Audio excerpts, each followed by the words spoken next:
In every corner of the world, there are secrets. Stories that exist beyond logic, beyond reason. Stories that don't want to be understood, only experienced. Tonight, we return to those places. Places where space bends, where shadows are alive, and where darkness never truly ends. Welcome to Dynamic Dark. Welcome to a brand new horror episode. Welcome to episode 71. Welcome to season 2 of Dynamic Dark. I'm Aditya, and today I bring you 3 terrifying haunted stories.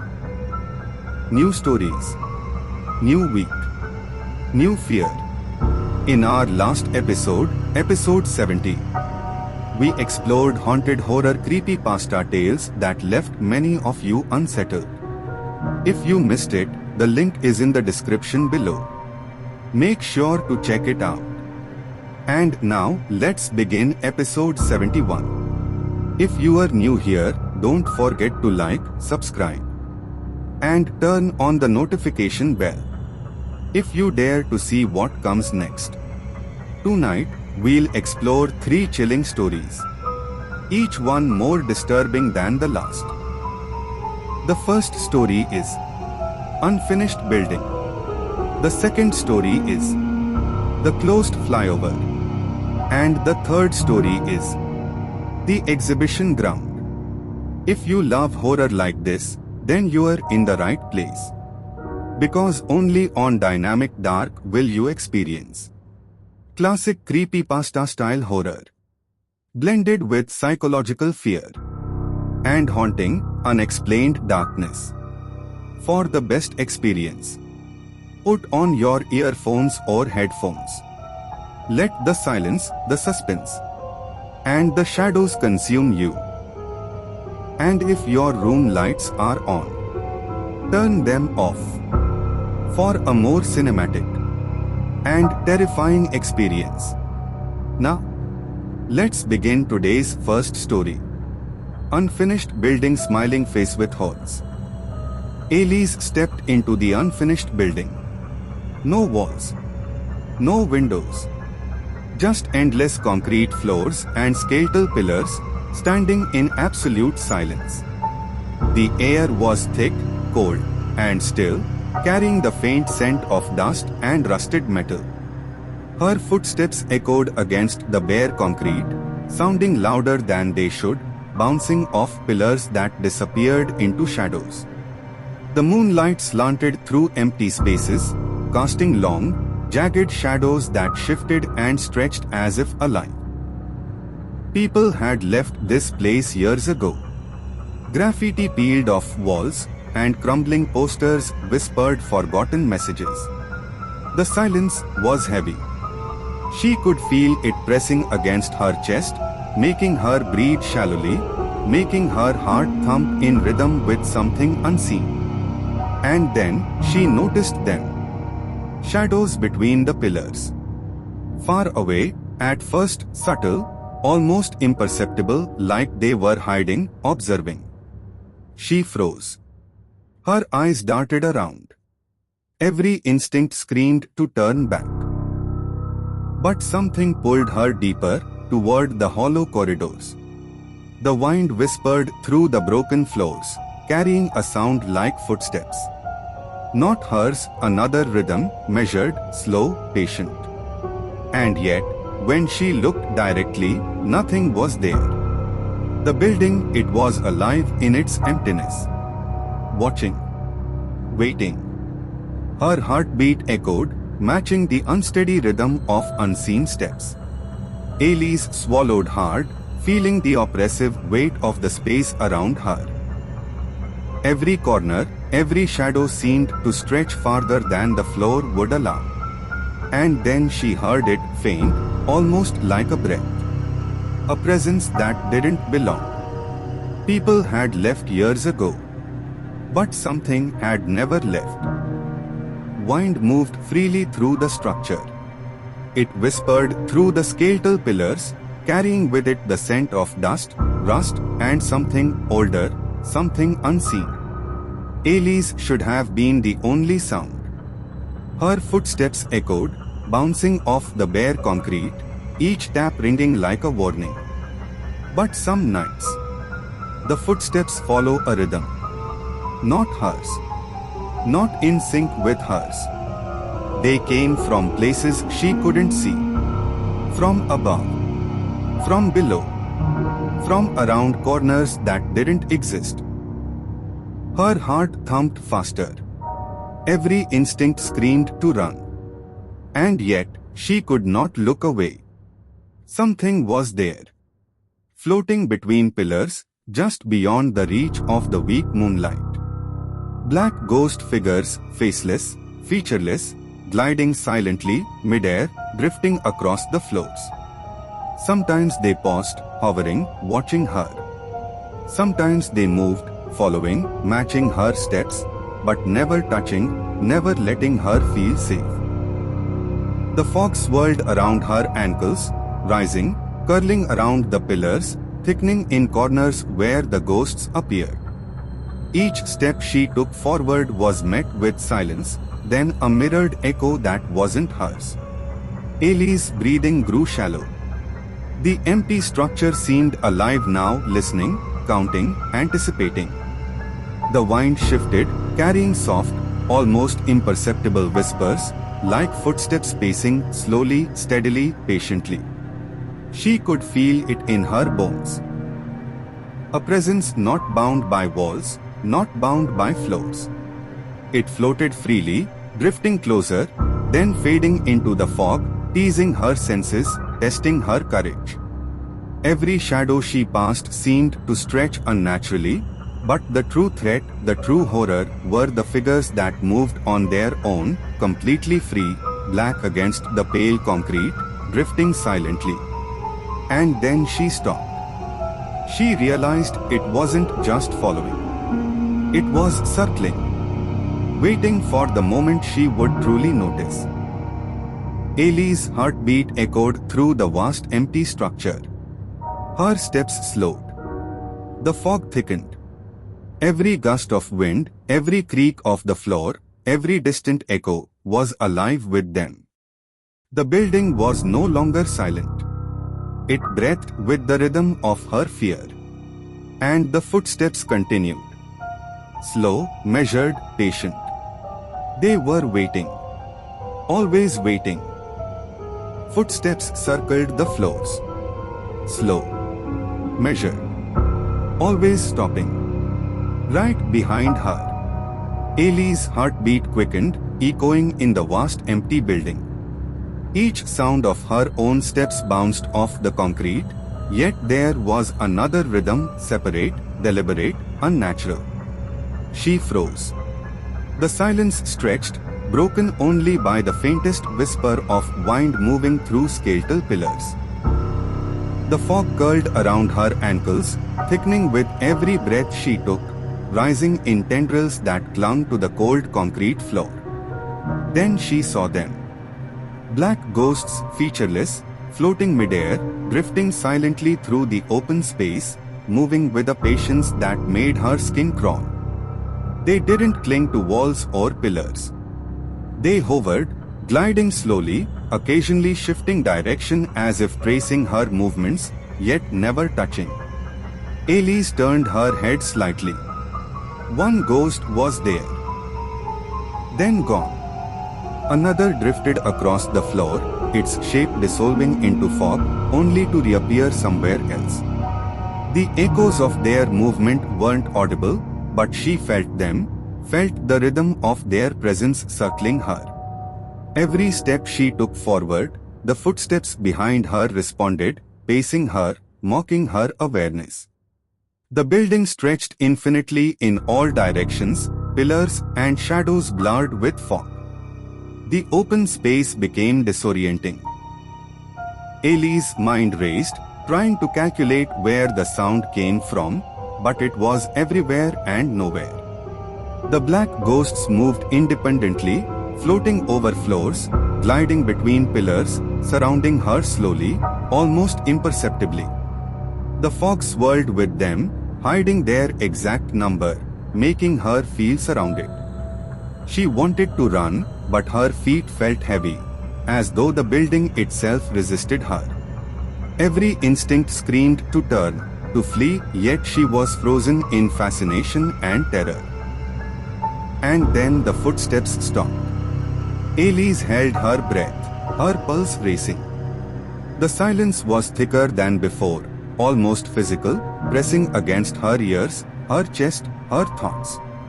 And somewhere in that silence, she felt it again, the presence behind her, circling, patient, waiting for the moment she truly noticed. She tried counting the floors. One below, one above. Each level felt emptier, colder, heavier.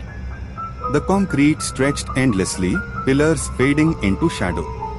Ellie's footsteps echoed in the vast space, her eyes flicking from floor to floor.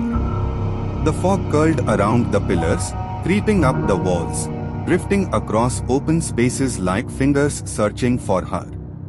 Then she heard it. Footsteps. Where no floor should exist. Not below. Not above. Somewhere impossible. Her pulse raced, heart hammering against her chest. She froze in place, staring upward, squinting into the darkness. And there, standing on a floor that shouldn't be there, was one of them. A black ghost. But different this time. Its form was thicker, almost wisp-like, semi-transparent edges swirling in the fog. It hovered effortlessly, suspended in midair, gliding closer, folding space around it as it moved. Another appeared. Smaller, darting between pillars, moving unpredictably, like it was teasing her. Shadows no longer made sense, these shapes were alive, drifting, twisting, reaching without hands, completely untethered to walls or floors. Elise swallowed hard. She could feel their cold presence, circling silently, observing her every breath. The echo of footsteps around her blended with whispers of wind, fog swirling thicker, forming temporary shapes around the figures. Every step she considered taking forward seemed mirrored by another ghost appearing where she least expected. The vertical space seemed endless, top and bottom folding into one another. The impossible floor above, the black wisp ghost hovering there, made her question reality. The building wasn't just unfinished. It was alive. And it was aware of her presence. Ellie's eyes darted around, trying to track every movement, but the ghosts multiplied and changed forms, drifting, twisting, hovering. And then a soft, almost imperceptible hiss accompanied a new figure, taller, thinner, wispy, its edges flowing into the fog, floating across midair as if it were made of smoke and shadow combined. She shivered. Every instinct screamed to flee, yet she could not move. Footsteps, where no floor should exist, continued. And the building waited. Patient. Watching. When Elise moved, they stopped. When she stood still, they walked freely. Each step she took echoed louder, yet with every movement, a silence followed behind her, a silence filled with waiting. The black ghosts floated around her, drifting in the fog, independent of walls, twisting, stretching, wisp-like, their edges shimmering faintly in the dim moonlight. Some hovered high, near broken pillars, others floated at ankle height, slowly gliding across the dusty concrete floor. Every direction she turned, they mirrored her presence in unpredictable ways. Her breaths came short, quick, mingling with the cold, damp air that swirled around the building. The fog thickened as if alive, curling around pillars and spiraling toward her, revealing glimpses of ghostly forms, then hiding them again in shadows. When she paused, they moved closer, circling her slowly, teasing, patient yet silent. When she moved, the ghosts froze midair, waiting, watching, calculating, as if the building itself had granted them awareness. Ailey's eyes darted nervously, trying to track them, some wisp-like ghosts twisting through midair, others darker and denser, hovering in impossible positions, gliding around corners she couldn't see. She could hear faint whispers now, almost like breaths, echoing through the concrete pillars, mixing with distant creaks and shifting debris, as if the building itself whispered warnings. Every instinct screamed to move, to run, but every movement brought a mirrored response from the ghosts. The fog swirled thicker with every heartbeat, shadows and ghosts intertwining, creating fleeting figures that disappeared as quickly as they appeared. The vast emptiness of the unfinished building amplified the sense of being surrounded. Ailey felt their patience, their silent calculation. They were waiting for her to notice, to realize that she was no longer alone. Every step forward, every pause, was measured, mirrored, and amplified by the presence of the floating black ghosts. And in the silence between steps, she felt it, the building was alive, watching. They had always been here. And now, so had she. Ailey realized the building wasn't unfinished. It wasn't abandoned. It had never been abandoned. Every pillar, every cracked floor, every empty corridor was alive with a presence. She could feel it pressing in from all directions, cold and patient. The black ghosts floated freely, some massive and amorphous, some small and darting unpredictably, moving in patterns she couldn't anticipate. They weren't tied to walls or pillars. They drifted silently in midair, hovering just beyond her vision, occasionally flicking into the fog and disappearing, then reappearing elsewhere. It was as if the building itself had a heartbeat. And that heartbeat counted her. Not for harm at first, but for observation. The fog thickened, swirling in unnatural patterns, forming temporary shapes around the ghosts, amplifying their size and menace. Each step she took echoed differently. Mirrored, measured, and multiplied by the presence around her. Ailey tried to retreat, tried to run, but the space shifted with her, corridors seemed longer, floors stretched farther than possible, ceilings hovered higher. The footsteps continued, not hers, not echoes, something else moving with intent, circling, pacing, counting. The floating black ghosts reacted to her every motion. They weren't attacking, but their presence was suffocating. Every instinct screamed, leave. Every shadow, every swirl of fog whispered, stay. The building had always been watching, counting, waiting. And now, she realized the terrifying truth. She was part of the count. The structure, the ghosts, the fog all synchronized in one silent, methodical rhythm. Ailey's chest tightened. Her breaths came in short, sharp gasps. She could feel eyes on her, from everywhere and nowhere. Not for years, not for days, but for eternity. The building wasn't unfinished. It was still being used. Not for living, but for counting. The second story is the closed flyover. Lucius stepped onto the closed flyover. The city below was silent. Not quiet. Silent. No engines. No horns. No distant voices drifting up from the streets. The road stretched ahead of him like a dark ribbon, disappearing into fog. Street lights stood far apart, their glow weak, barely touching the asphalt. Not a single car moved. Not below. Not above. Lucius paused and listened. The wind brushed past him, cold and hollow, carrying the smell of metal and dust. His footsteps echoed louder than they should have, bouncing back from concrete barriers that lined the edge of the flyover. Each step felt exposed, elevated, as if the ground beneath him was thinner than it appeared. He looked down.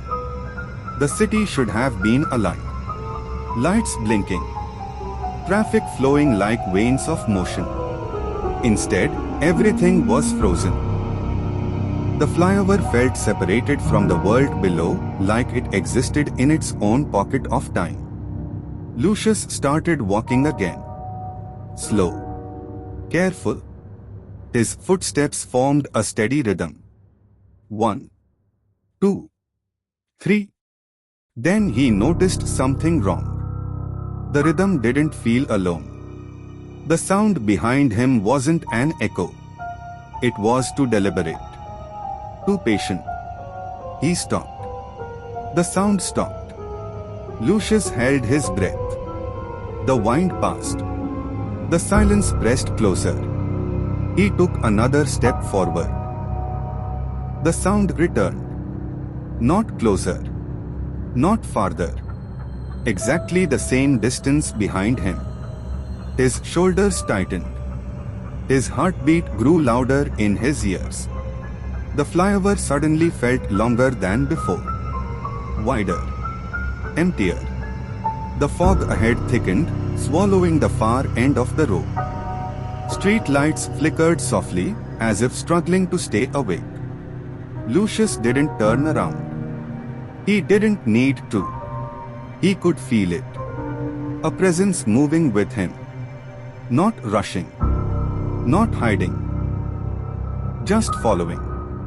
The closed flyover wasn't empty. It was occupied. And whatever walked behind him had been waiting for someone to step onto it. The wind rushed past Lucius.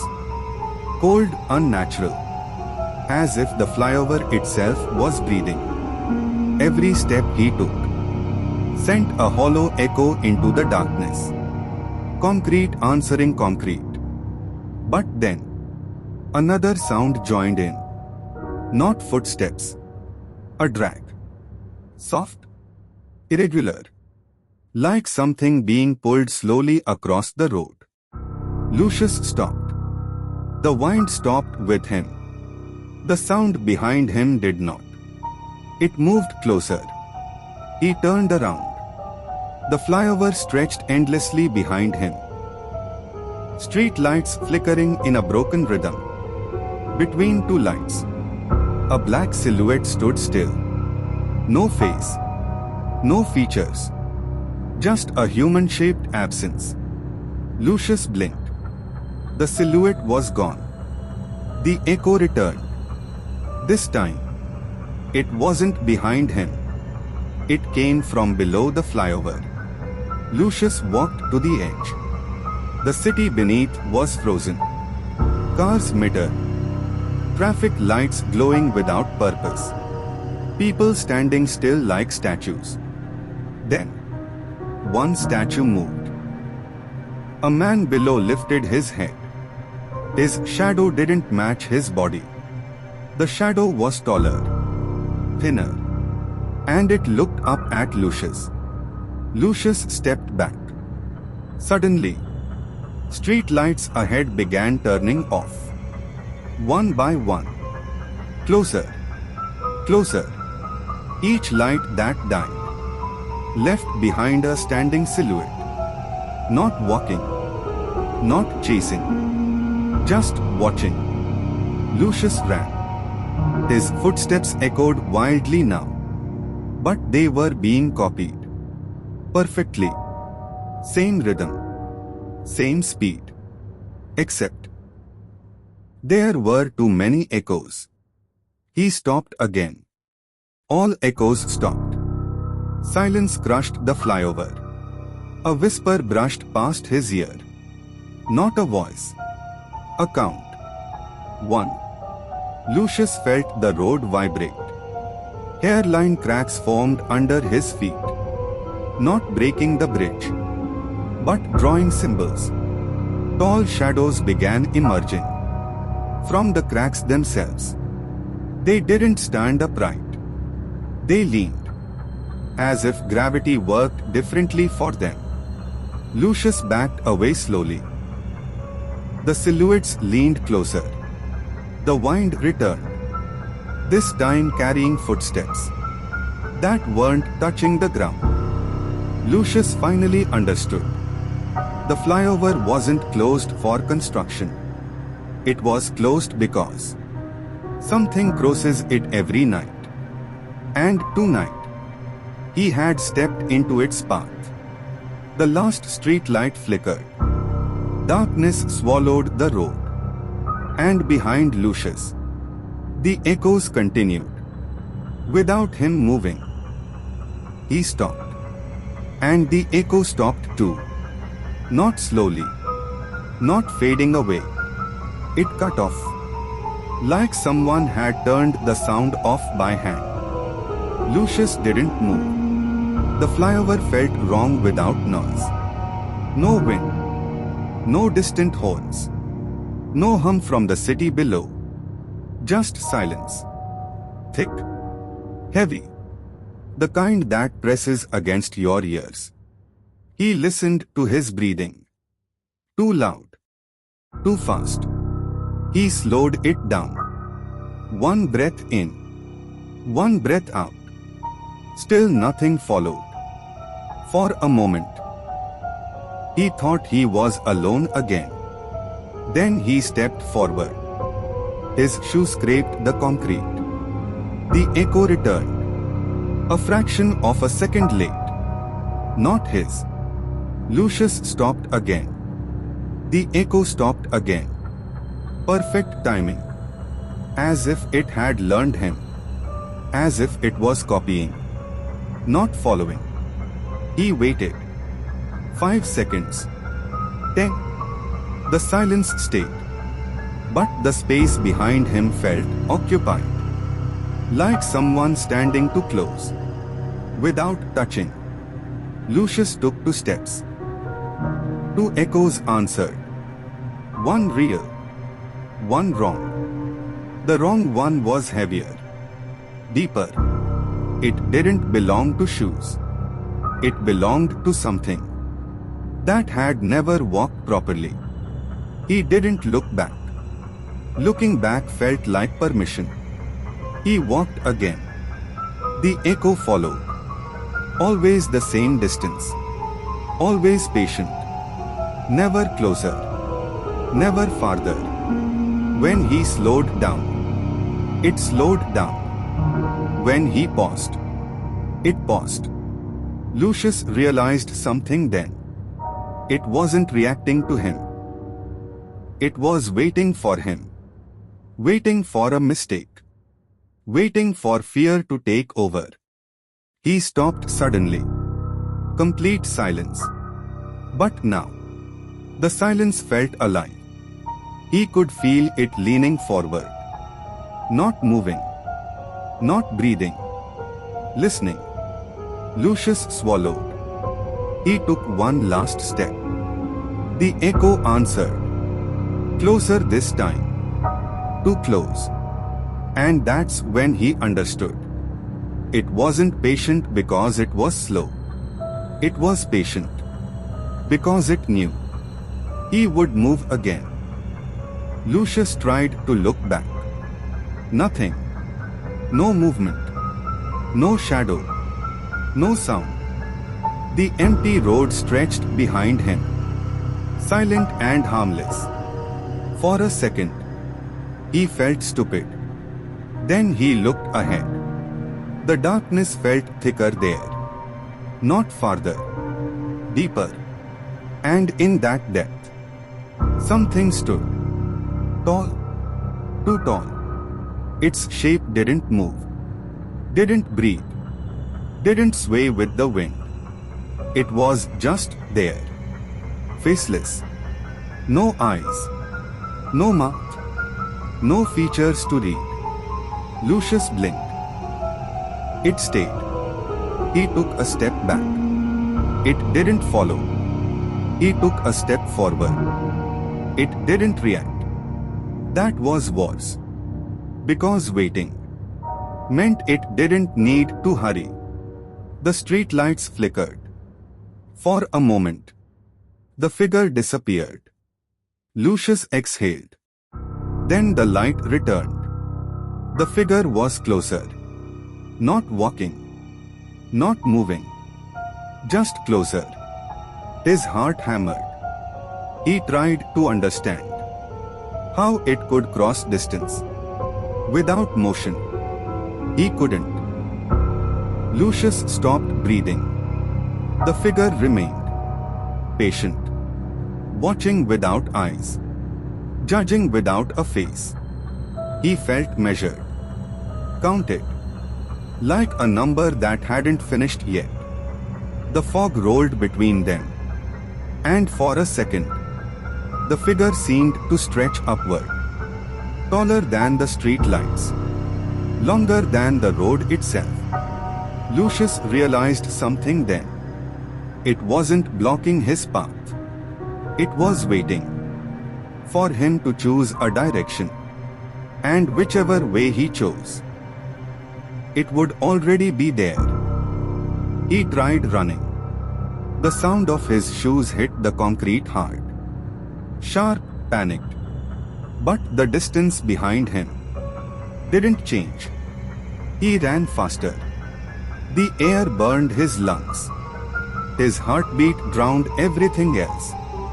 Still, the space behind him stayed occupied. Not closer. Not farther. Perfect. Lucius slowed down. So did it. He stopped for half a second. Just to test reality. The footsteps stopped too. He started running again. The rhythm returned immediately. Matched. Precise. As if something had memorized him. He turned his head while running. The figure was there. Tall. Faceless. Its legs didn't move. Yet it kept pace. That was when fear turned cold. This wasn't chasing. Chasing meant effort. This was mirroring. Lucius sprinted. The wind tore past his ears. Street lights blurred into streaks of white. The figure stayed exactly where it was. A constant shape. Anchored to his movement. He slowed again. It slowed. He stumbled. It stumbled without falling. As if gravity obeyed him. And it borrowed the rules. Lucius laughed once. A broken sound. Running wasn't escape. Walking wasn't escape. Stopping wasn't escape. Movement itself was the trigger. The figure wasn't following his body. It was following his intention. And no matter how fast he ran, he would never outrun something that moved only when he decided to. Lucius finally understood. The flyover was never empty. The silence wasn't absence. It was attention. He wasn't being followed. He had been observed. From the very first step. Every echo. Every pause. Every movement. Not recorded. Measured. The figure wasn't waiting for him to run. It was waiting for him to realize. The moment he stopped moving, the watching didn't stop. It never had. Because the flyover wasn't abandoned. It was awake. And the third story is the exhibition ground. Celine stepped onto the empty exhibition ground. The lights stretched far apart, flickering weakly in the night. Everything seemed normal. Until it wasn't. Every step she took echoed endlessly across the empty exhibition ground. Each sound bounced off the distant lights, stretched, distorted. Then another echo joined hers. Not matching her rhythm. Not matching her weight. Something was moving. where nothing should exist. The air grew colder. The fog shifted unnaturally around her. Celine's breath hitched. She realized the ground wasn't as empty as it seemed. She stopped to look around. The exhibition ground stretched endlessly, empty and quiet. Nothing in sight. Just the faint flicker of distant lights. But from the corners of her eyes, she felt them watching. A shadow here. A movement there. Impossible shapes lurking in the fog. Her heartbeat thumped louder than the silence. Every instinct screamed. She was not alone. The ground itself seemed to breathe. And the watching didn't stop. The lights began shutting off. One by one.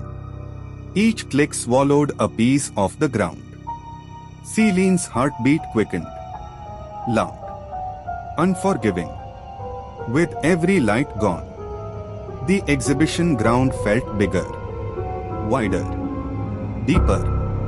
The darkness didn't rush in. It expanded. The fog thickened, stretching into the empty space, making distances meaningless. She realized something was changing.